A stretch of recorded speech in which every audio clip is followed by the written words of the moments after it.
Before the soup even cooled on the dining table, I recognized the man holding my mother's hand. He wore a tailored charcoal suit, spoke with a soft magnetic cadence, and carried himself like someone who had never needed to ask for permission in his life. But it wasn't his polished posture or his expensive cologne that sent a sudden icy needle into my chest.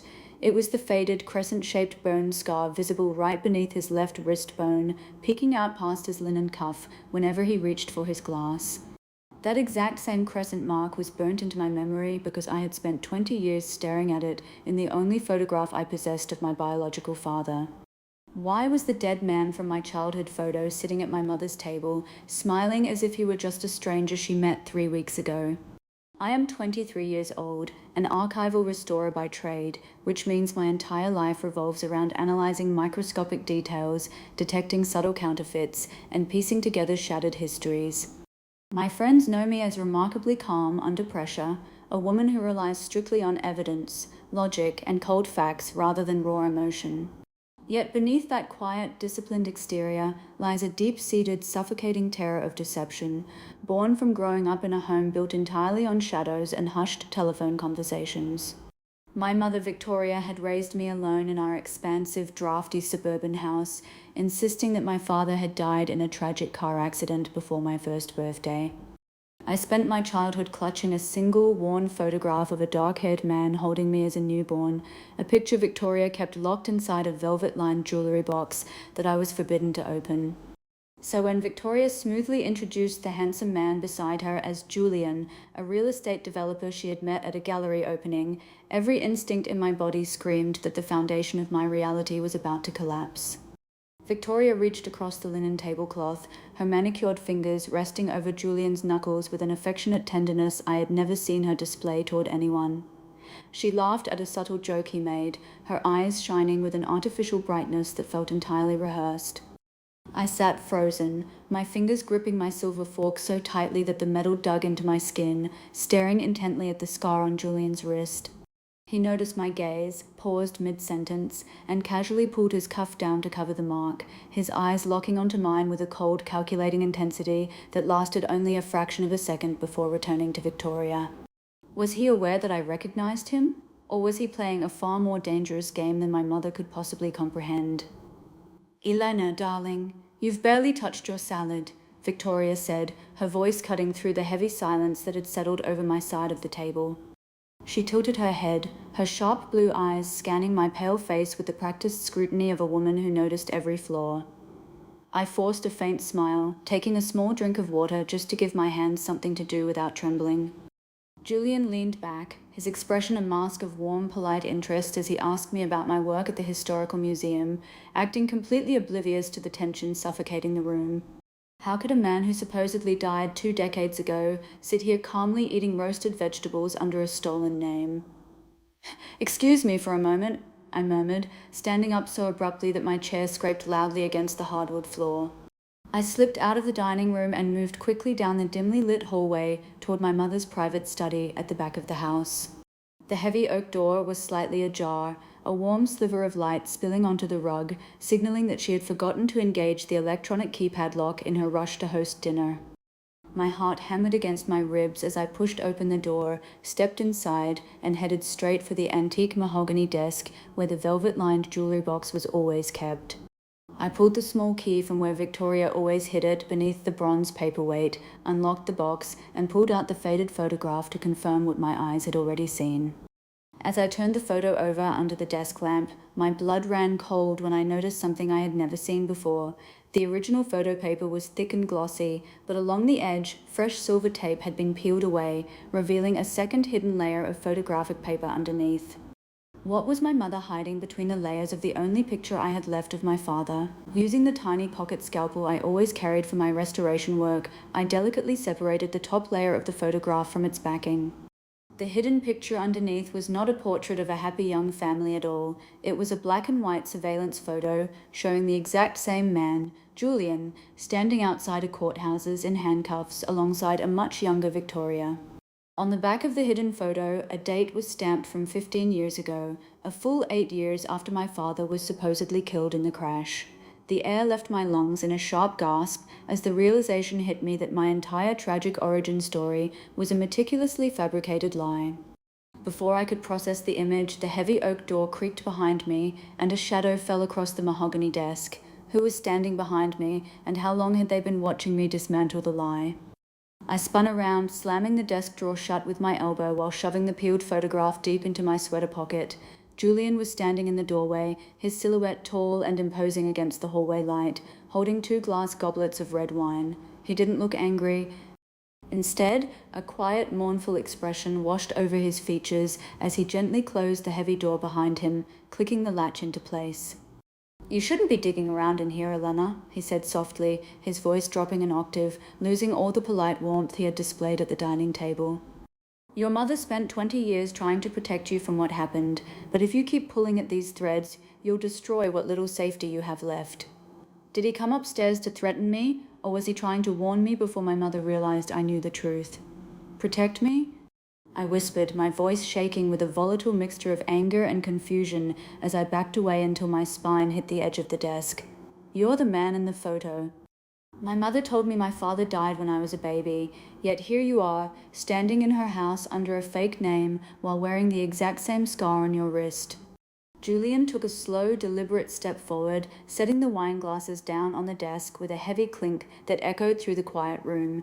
He reached into his jacket, pulled out a worn leather wallet, and extracted a faded driver's license bearing his face, but under the name Victor Vance. "Julian is my real name, Elena," he said, staring into my eyes with an intensity that made my throat tighten. "Victor Vance was a phantom your mother created to hide you from the people who were hunting me, including her own family." Was he telling me the truth about a secret past, or was he laying down the first piece of a masterfully crafted trap? Before I could demand a clear answer, the sound of heels clicking rhythmically against the hardwood floor signaled Victoria's approach down the hallway. Julian immediately stepped back toward the door, his face relaxing into the calm, polite mask of a pleasant dinner guest, as if a switch had been flipped inside him.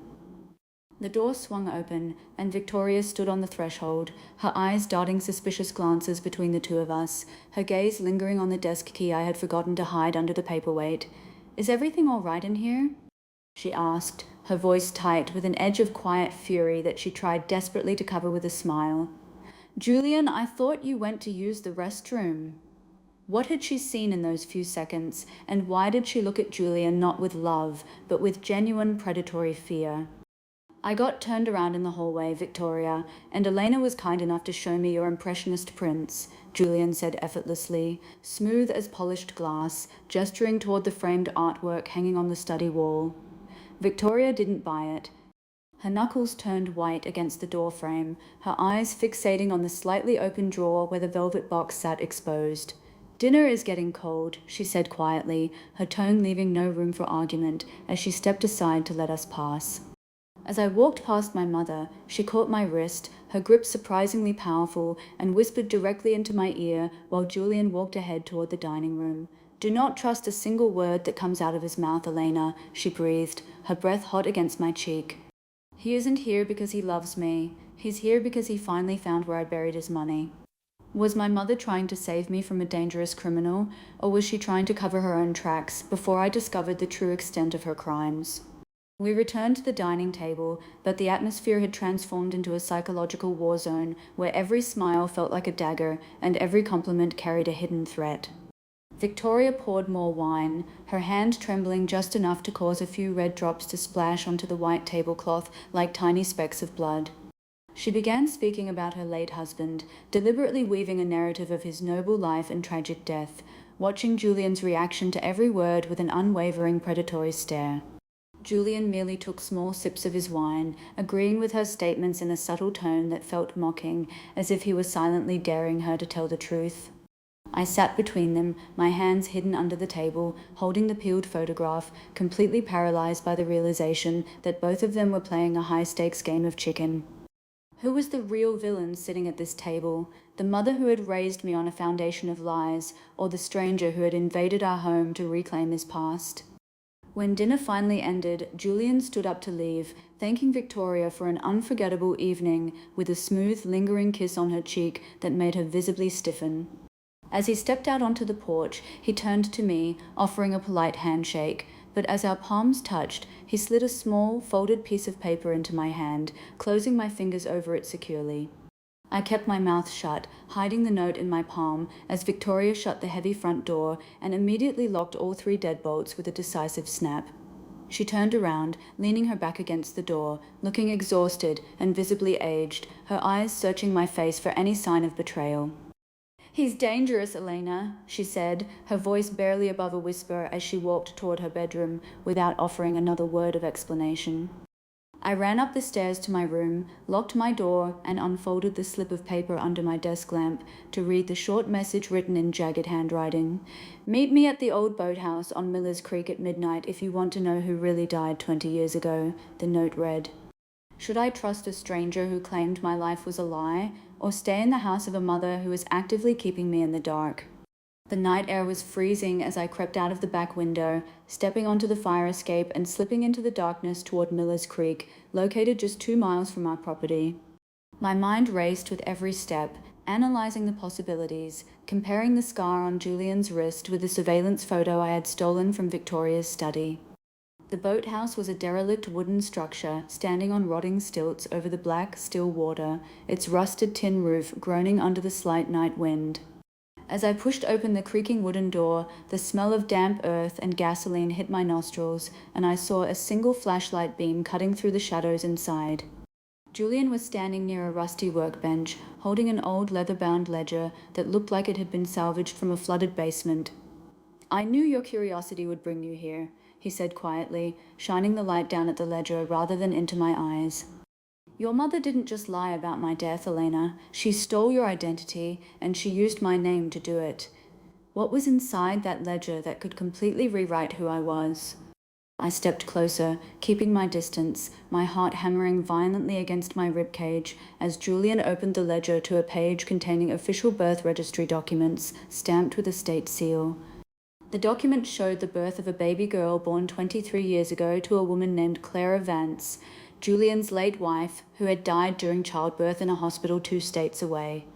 On the line reserved for the legal guardian, Clara had signed her name, but right below it, as the attending private nurse, was the unmistakable signature of my mother, Victoria. "Victoria wasn't your mother, Elena," Julian said, his voice breaking with genuine raw sorrow for the first time since I met him. "She was the nurse who took you from the maternity ward after my wife died, right before I was arrested on false embezzlement charges that Victoria herself orchestrated." The ground seemed to tilt beneath my feet as the horror of his words sank in, threatening to destroy everything I had ever known about my life. Was I really the stolen child of a framed man, or was this entire scene another elaborate manipulation designed to turn me against the only family I had ever known? "That's impossible," I stammered, backing away toward the open door of the boathouse, my hands trembling uncontrollably as I shook my head in denial. "She raised me. She loved me. She has photos of her pregnant with me." Julian pulled out a yellowed newspaper clipping from the ledger and handed it to me under the bright beam of the flashlight. The headline read, "Local nurse investigated in disappearance of infant following tragic maternity ward fire." Below the headline was a young photograph of Victoria, her face cold and unreadable, looking almost identical to the expression she wore at dinner just 2 hours ago. "She set the fire to cover her tracks, grabbed you from the nursery, and fled across state lines while I was sitting in a prison cell for a crime I didn't commit," Julian whispered, taking a cautious step toward me. "I spent 20 years tracking her down, searching every public record until I finally saw your name published in an archival restoration journal last month." If Julian was telling the truth, then my entire life was an illusion created by a kidnapper who called herself my mother. But if he was my real father, why did I feel an overwhelming sense that something crucial was still missing from his story? Suddenly, the harsh beam of a car's high beams cut through the wooden slats of the boathouse walls, blinding us both with a sudden flood of brilliant light. The engine cut off, a car door slammed shut with a heavy thud, and footsteps crunched rapidly over the gravel outside the entrance. Victoria stepped into the doorway, her shadow long and dark against the blinding headlights behind her, holding a small black revolver pointed directly at Julian's chest. Her face was completely devoid of emotion, her posture rigid, looking less like a suburban mother and more like a soldier preparing for an inevitable execution. "Step away from her, Julian," she commanded, her voice steady and chillingly calm, echoing off the wooden walls of the boathouse. "You always were terrible at finishing what you started." Why had my mother brought a gun to a confrontation if she was merely trying to protect me from a lie? "Put the gun down, Victoria," Julian said calmly, raising his hand slowly, though he didn't take a single step back from where he stood beside me. "It's over. She knows everything. She's seen the birth certificate, she's seen the hospital fire records, and she knows you aren't her mother." Victoria let out a cold, bitter laugh that sounded entirely hollow, her eyes shifting from Julian to me with a mixture of pity and sharp disappointment. "She knows what you want her to know, Julian," Victoria said, her finger tightening slightly on the trigger of the revolver. "Did you happen to tell her why you were in prison? Or did you conveniently leave out the part where you sold your own wife's medical care to pay off your gambling debts?" The air in the room grew heavy as the narrative twisted again, leaving me caught in the middle of two monsters who both claimed to hold the truth, who was telling the reality, and who was spinning a web of deceit to save themselves. "Shut your mouth, Victoria." Julian snapped, his calm demeanour suddenly shattering, exposing a flash of genuine, terrifying rage that sent a shudder down my spine.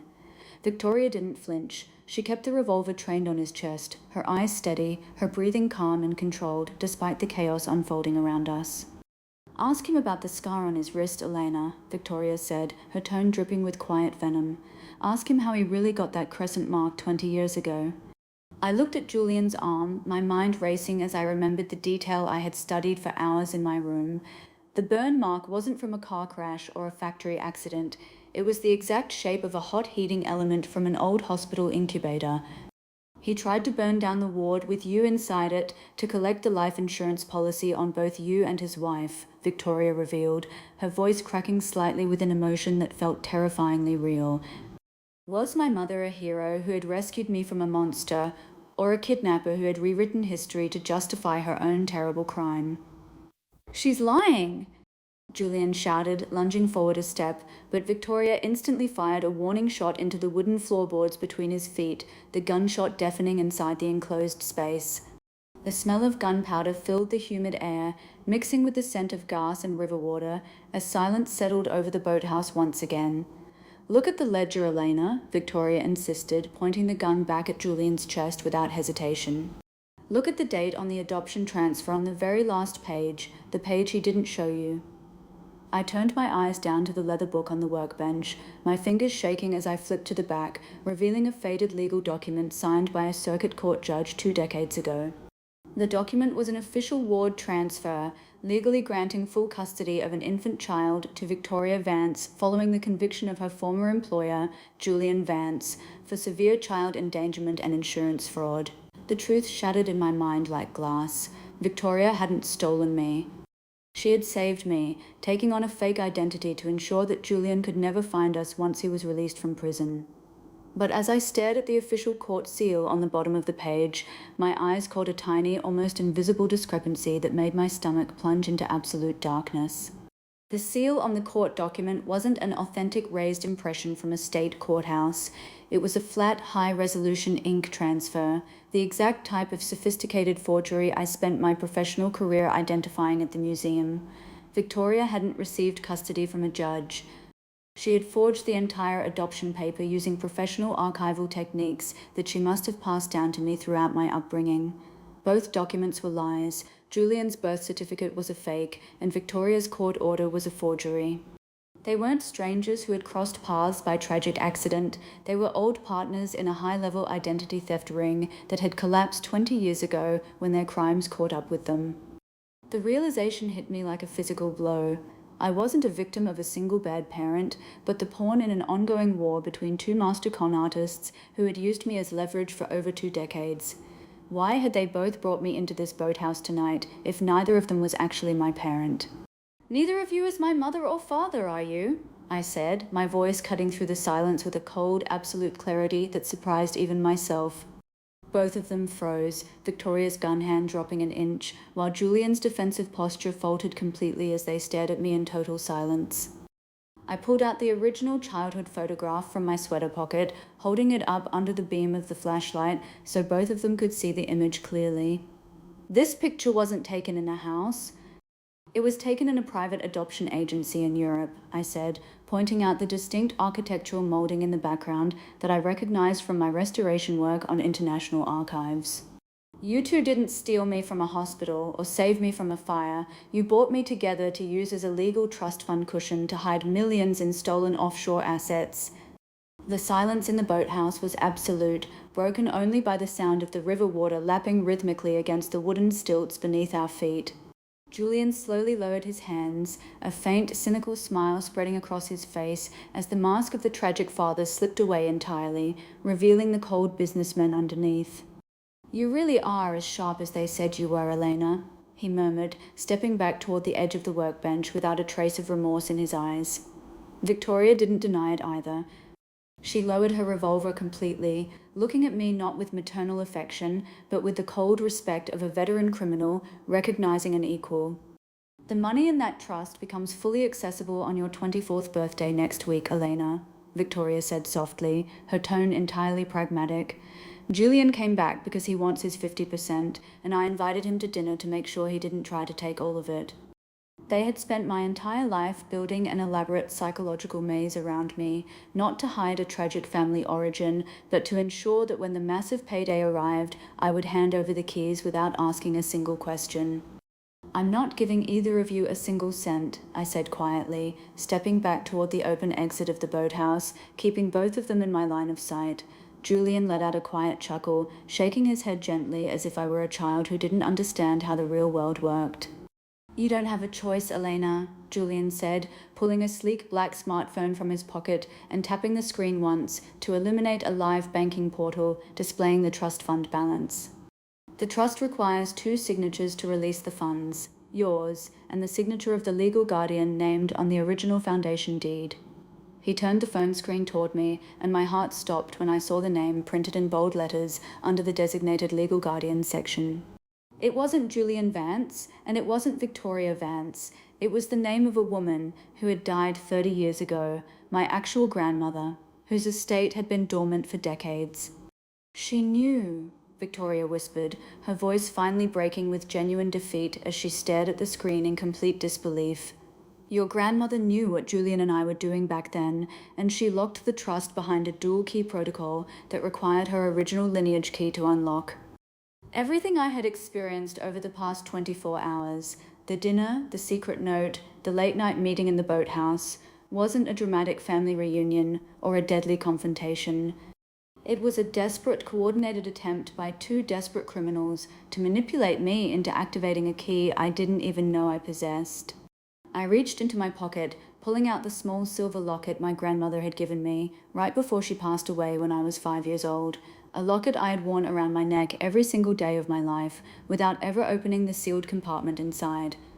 I realized with absolute clarity that the small, intricate USB drive tucked behind my grandmother's portrait inside that locket was the only thing standing between these 2 monsters and a fortune in stolen money. "Thank you both for finally telling me the truth," I said, stepping backward out of the boathouse door and into the cool night air, clutching the silver locket tightly in my palm. Victoria raised her gun, but she knew as well as Julian that hurting me meant forfeiting the fortune forever, leaving both of them trapped in a prison of their own making. I turned around, walked toward Victoria's car, picked up the keys she had left in the ignition, and drove away into the night, leaving the 2 of them standing together in the dark boathouse. They thought they had spent 23 years raising a naive girl they could easily manipulate, but instead they had trained an archivist who knew exactly how to examine the evidence, uncover the truth, and rewrite the final chapter on her own terms.